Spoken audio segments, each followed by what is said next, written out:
পার্শে মাছের ঝাল বানানোর জন্য প্রথমে মাছগুলোকে ধুয়ে নুন হলুদ মাখিয়ে নেব।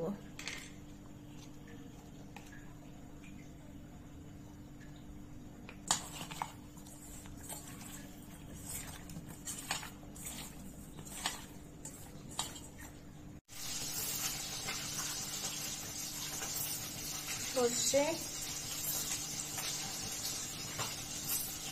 আর লঙ্কার একটা পেস্ট তৈরি করে নেব।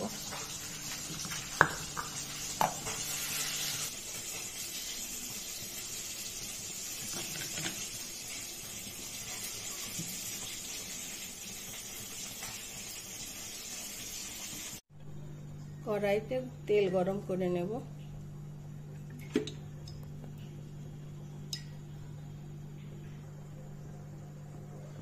এবার একে একে মাছগুলো ভেজে নেব।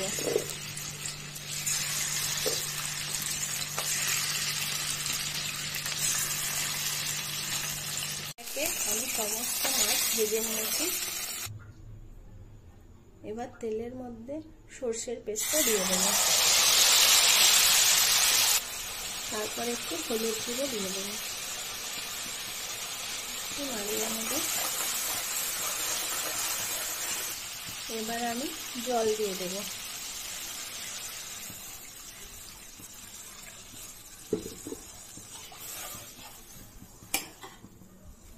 জল দেওয়ার পরে স্বাদ মতো একটু চিনি দিয়ে নেব। ঝোলটা ফুটে উঠেছে, এবার মাছগুলোকে আমি দিয়ে দেব।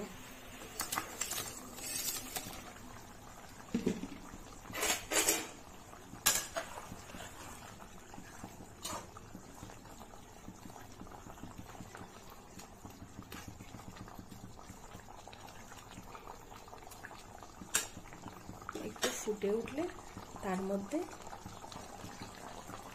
ধনেপাতা অ্যাড করে দেব।